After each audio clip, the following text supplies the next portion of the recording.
Let's thank Hava Morel. Thank you.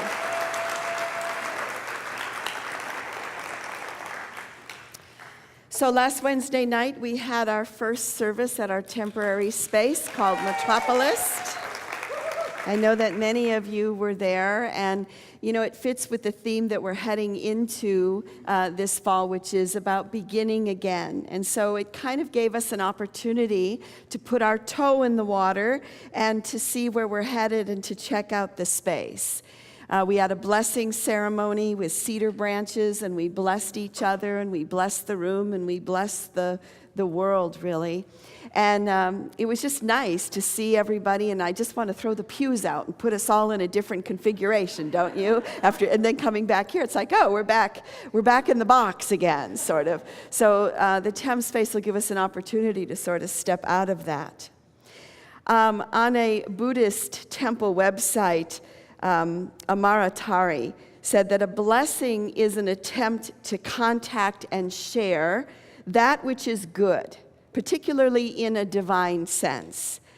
One is trying to make contact with the force of goodness itself and invite this energy into a particular situation so that it might pass on some of that energy to those present. Now, the interesting thing about blessing energy is that it's more subtle and it's always helpful sometimes to look at the opposite. So we also look at cursing energy, right? And that feels much stronger when we're around it, when we're around people who are arguing or in that place. We can feel it sometimes stronger, where the blessing energy is more subtle. In Deuteronomy chapter 11, verse 26, we read, "I have set before you life and death, blessing and curse. Therefore, choose life. Therefore, choose blessing." When we are a source of blessing, we bring life.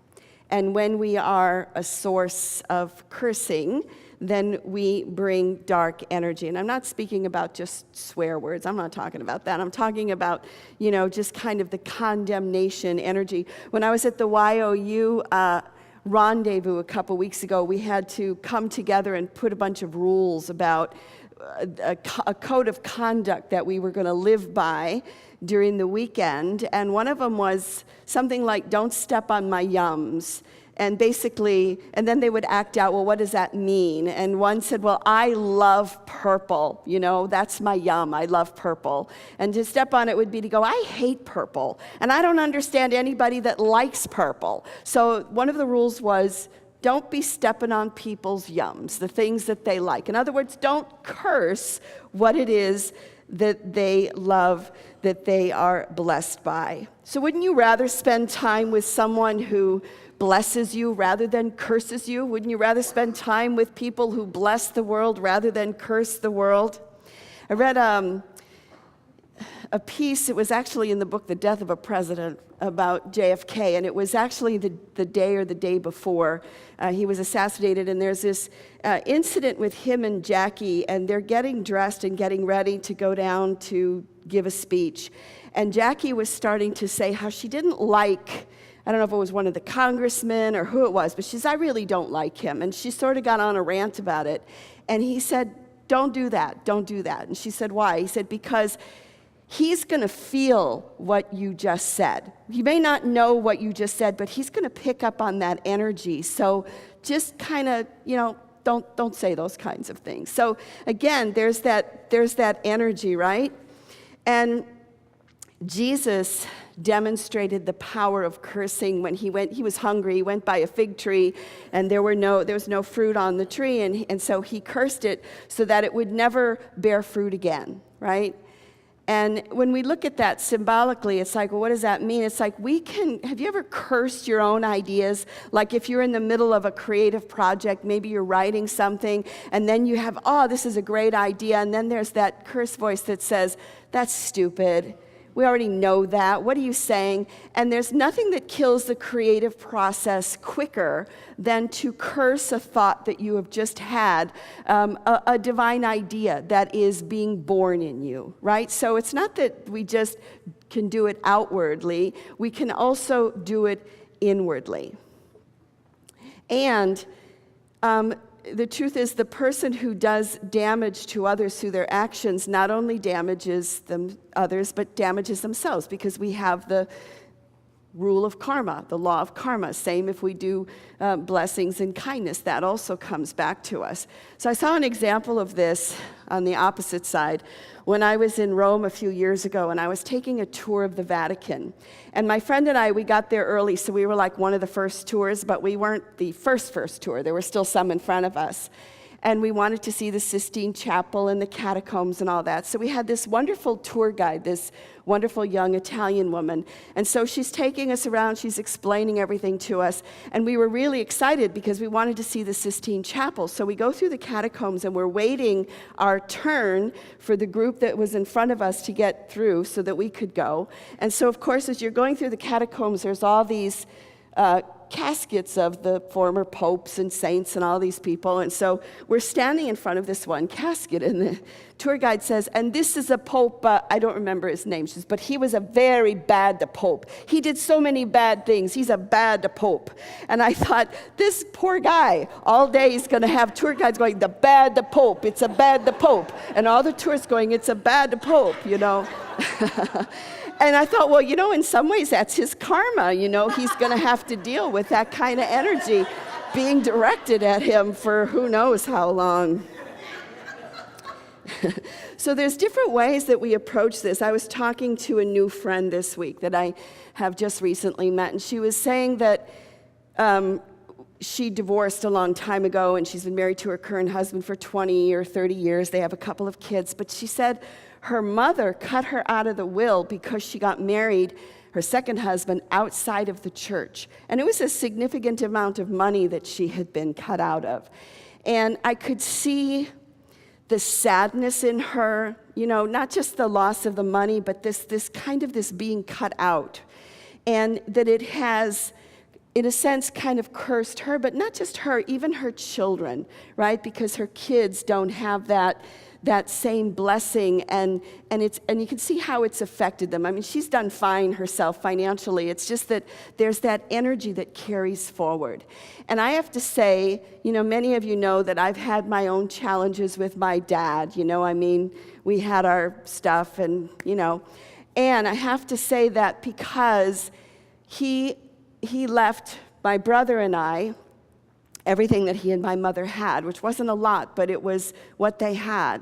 And I have to tell you that gesture, that generous gesture of blessing me and my brother with the resources that they both had, has gone such a long way to heal any of the energy from the past, because he blessed me. And because he blessed me, I was able to bless my children by having the finances so that they could go to college without debt. So it's interesting how this form of blessing and or cursing carries forward, not just with us, but through our children and our grandchildren and through the generations. So it's really important that we are mindful of how we show up in the world, because you don't want to be a bad pope, right? You don't want to have that. So as Marla shared earlier, the kids went to the Gates Foundation earlier this week, and some of the adults were invited, and it's wonderful. If you haven't been there, it's over by Seattle Center. They have a visitor center. You can go and take a tour, and I'm so proud that the Gates Foundation and that Bill Gates is from Seattle, because you just see the good that is being done in the world. You know, he and Melinda have said that they want to give away most of their money or a lot of their money, because he said, you know, once you've taken care of yourself and your children, the best use of extra wealth is to give it back to society. And they are giving it back to society. And with so much, you know, bad news sometimes in the world, it's just do yourself a favor and go over there and just immerse yourself in good things that are happening in the world. So I just want to share with you a part of what they're doing and a part of their mission statement. They want to ensure that more children and young people survive and thrive. And as a result of that, they said that we believe the path out of poverty begins when the next generation can access quality health care and great education. So they are working toward that. They want to empower the poorest, especially women and girls, to transform their lives. So they, make sure that, and it's kind of what we give to when we give to the Hereford Foundation, right? When we're giving so people in third world countries can buy a goat or a cow, and that helps them to not only eat, but it helps them to make money so that they can take care of their families. The Gates Foundation says, we believe that by giving people the tools to live healthy, productive lives, we can help them lift themselves out of poverty. Their goal is to combat infectious diseases. Said we believe that we can save lives by delivering the latest in science and technology to those with the greatest needs. So they're playing with things. They're playing not only with vaccines and stuff, but they're creating a new toilet. We spent like 20 minutes looking at a toilet that they're creating that, that turns stuff into ash and, doesn't need a lot of water. And, it's a healthy thing. So the kids really got into that. And the kids were great, by the way. The kids asked really good questions, and they really were involved. And even at the end of it, because you're there and you're like, yeah, so what am I going to do? And they had a whole little setup when you leave. They had towels and soap and different things that you could put together a package so that you could pass it out to homeless people that you saw along the way. And Leah said that a group of the kids were from Vashon, and so they got their packages, and they had seen homeless people the day before, and so they came and they passed them out. And then they said the next day, I believe there was some clothes there as well, and they said when they came back the next day, they saw people wearing the things that they had passed out. So the kids were able to have direct access to blessing. They had direct access to seeing the good acts, and it wasn't just intellectual. It's like, here, now you guys can do something, and you can bring that forward in life. The Gates Foundation also says that they want to inspire people to take action to change the world. They say, we know our resources alone aren't enough, so we work to change public policies, attitudes, and behaviors to improve lives. I think we need to give that applause, because it's like, this is good stuff. This is good stuff. This is blessing. This is blessings that are happening just down the street from us, that we are a center of.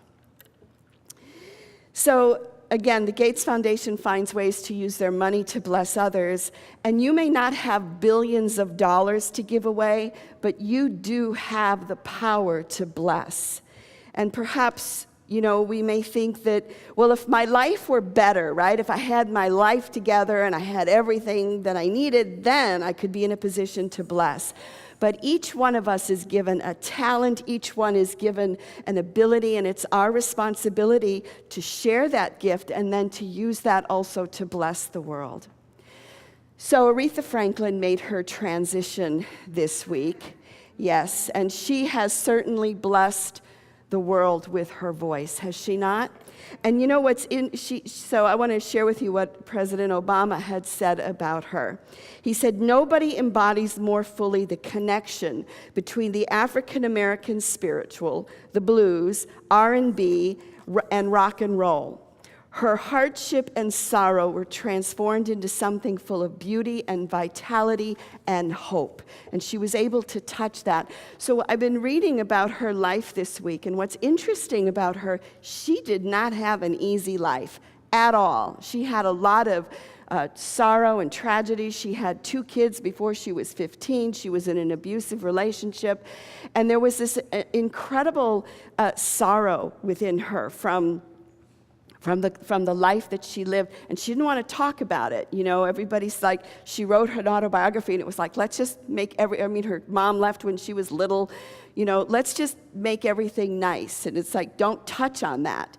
And yet, so she's not perfect, but she took that pain and she put it into her voice. She put it into her songs. Jerry Wexler said that I think of Aretha as Our Lady of Mysterious Sorrows. Her eyes covered inexplicable pain, and her depression could be as deep as the dark sea. And her bass player, David Remnick, that's David Remnick who wrote an article about her in the New Yorker. Chuck Rainey was her bass player in the early 70s, and he said that her voice was so emotionally powerful that at times she would throw the band out of its groove. And she came up to him once and she said, Aretha came to me once and held my hand and she said to me, "Chuck, don't listen to me too intensely. I know what I do to people." She poured her pain into her voice and into her singing. And that's why it has affected us in the way that it has, right? And she said about her own talent, she said, "Being a singer is a natural gift. It means that I'm using to the highest degree possible the gift that God gave me to use, and I'm happy with that." So instead of waiting for perfection, my life is just great. It's not only did she use this incredible voice and gift that she had, but she took all of that pain and sorrow that she's experienced in her life, and she poured it into that voice, which touched on the collective pain, did it not? Which the song "Respect," right? Where she stands and she says that, and she says it with, sings it with such power that you can't help but see it and know it and be it. So that's the gift that she has given to us. So again, in Deuteronomy, we read, "I have set before you life and death, blessing and curse. Therefore, choose life." So every moment, we have the power to bless ourselves or to curse ourselves, to bless others, and to bless the world. And as Jennifer read earlier, that I am blessed and I am a blessing. Let's say that together. I am blessed and I am a blessing. So who needs your blessing? Who in your life could use your blessing? And remember, the energy of blessing is subtle. It's not boom in your face like a curse is. It's subtle, it's soft, it's prayer. So let's close with a prayer so that we can use this energy, this divine energy. Again, I love that description of blessing that was listed in a Buddhist temple, because it's an attempt to contact and share that which is good, particularly in a divine sense. One is trying to make contact with the force of goodness itself and invite this energy into a particular situation so that it might pass on some of that energy to those present. So just turn your attention within, if you would. And taking a deep breath. And we take a deep breath because it helps us to make room. And probably one of the highest ways that we can bless others is through the process of prayer.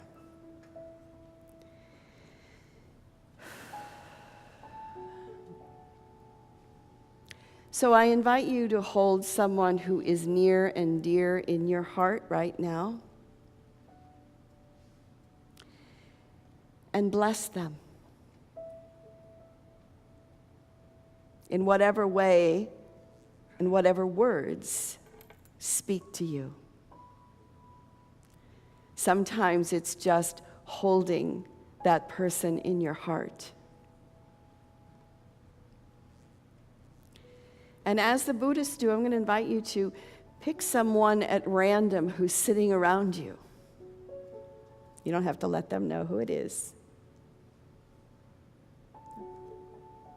And hold that person in your heart.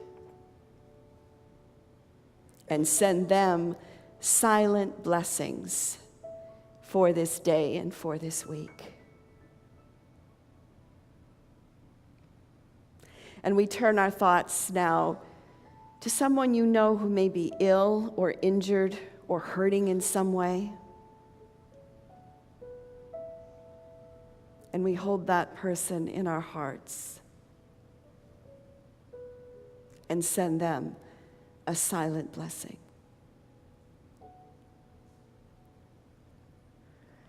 And finally, we hold more on a global level. So whether it be someone affected by fires or famine, you don't have to know who they are. Send that energy to them as well now. And know that that energy that you are sending forward is returning to you tenfold. That as you bless, you are being blessed. I am blessed, and I am a blessing. Again, I am blessed, and I am a blessing. And one more time. I am blessed, and I am a blessing. And it is for this awareness and in the name and through the power of the living Spirit of truth that we say thank you and amen.